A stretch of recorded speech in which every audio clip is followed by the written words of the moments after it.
contar para você quais são os melhores exercícios para idosos. Eu sou Denise Cacedoni, do portal Fica Informa. Roda a vinheta.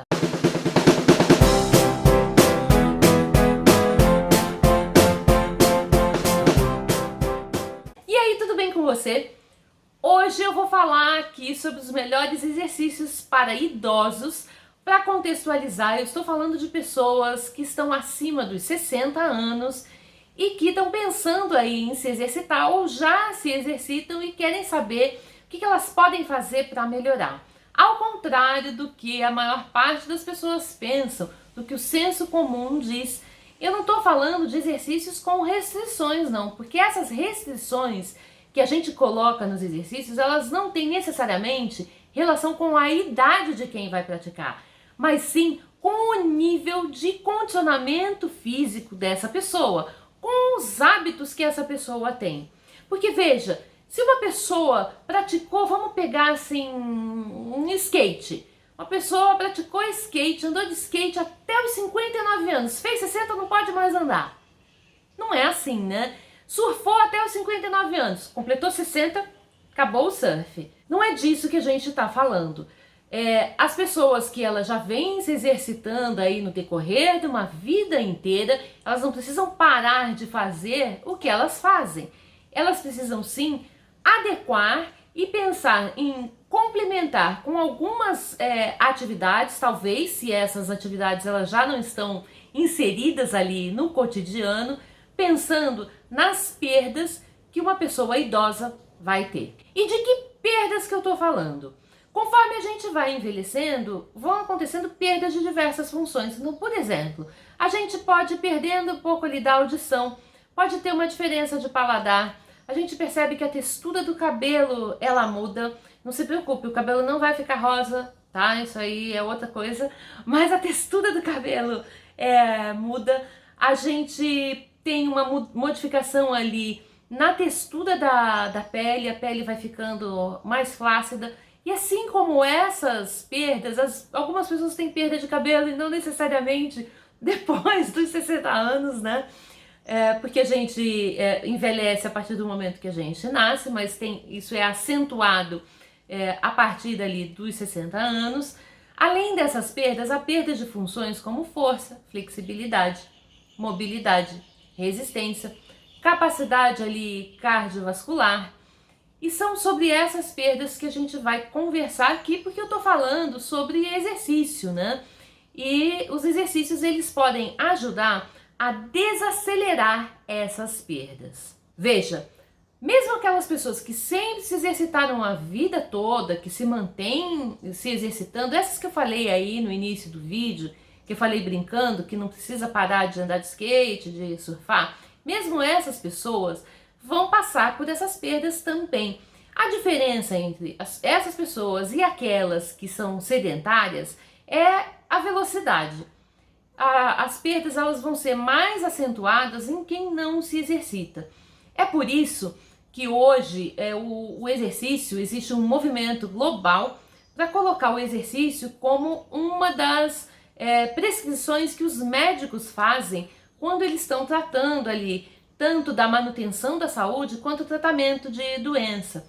É um movimento que é conhecido como Exercise Medicine, EIM. Eu falei sobre isso no vídeo que eu falo sobre as tendências do fitness para 2023. Essa é uma tendência que ela vem se mantendo aí já há alguns anos. Há também os coachings de saúde, né, e qualidade de vida, que também vão colocar o foco, então, em ter exercícios, né, que melhorem e que minimizem essas perdas. E é sobre esses exercícios que a gente vai conversar agora. E se você já está curtindo esse vídeo, tasca o dedo no joinha, porque isso ajuda aqui no crescimento do canal. Sinaliza para mim que você gosta desse tipo de conteúdo, me incentiva a continuar e também ajuda a levar esse vídeo para outras pessoas que têm aí as mesmas dúvidas que você.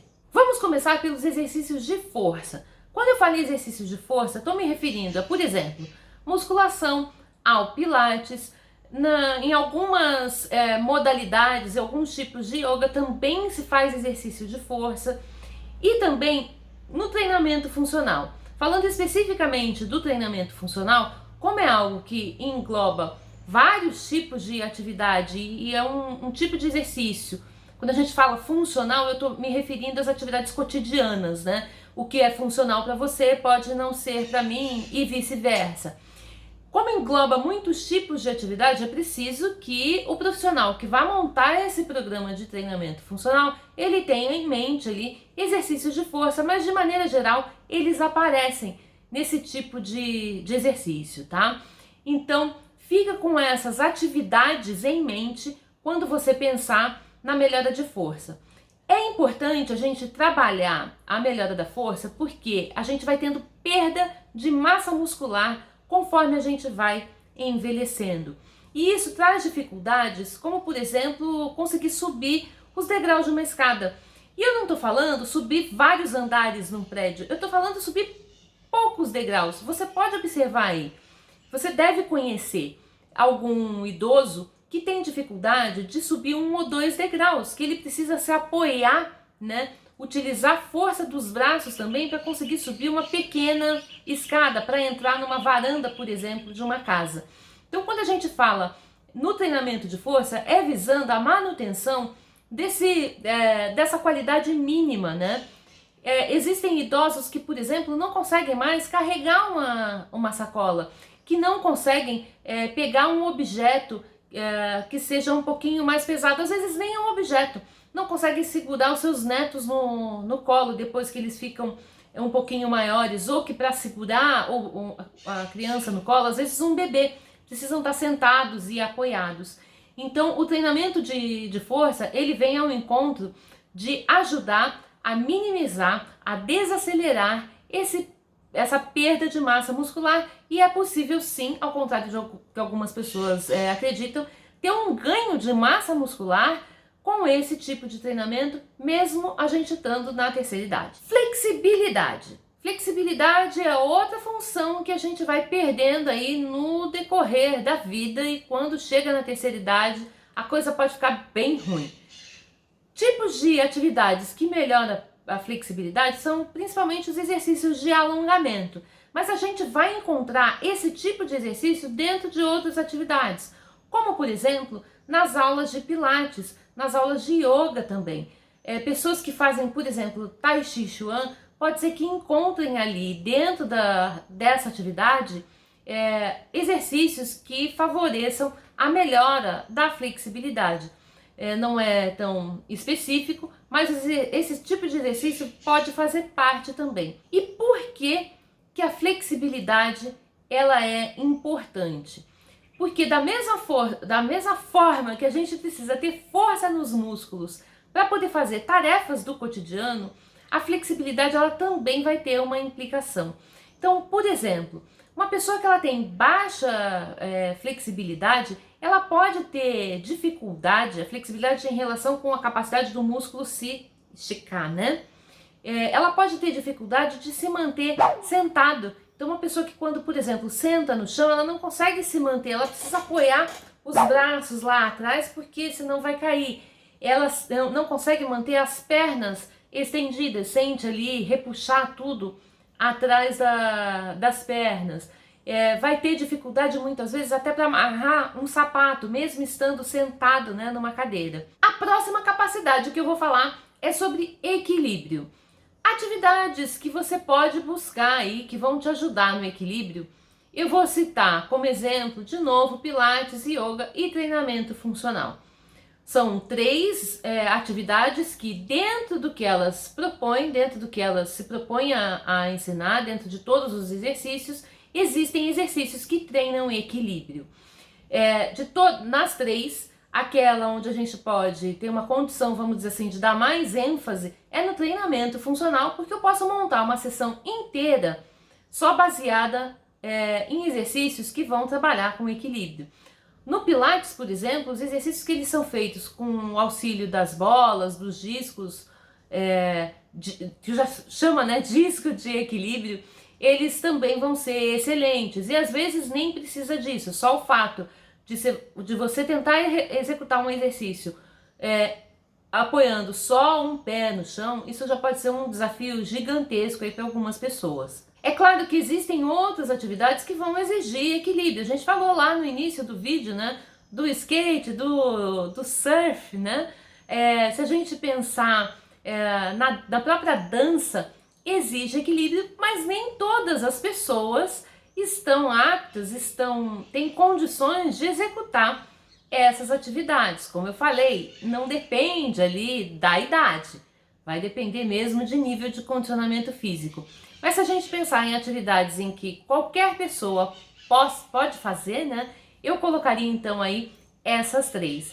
Exercícios que trabalham o equilíbrio, como eu disse, exercícios em que a gente fica num pé só. A gente pode fazer uma caminhada, por exemplo, dependendo do quanto essa pessoa não está habituada a caminhada, a gente pode optar por fazer caminhadas em terrenos que eles sejam instáveis, então caminhar na terra, caminhar na grama, caminhar na areia, tudo isso geram estímulos ali para a gente trabalhar o equilíbrio. A outra capacidade que a gente deve trabalhar aí é a mobilidade.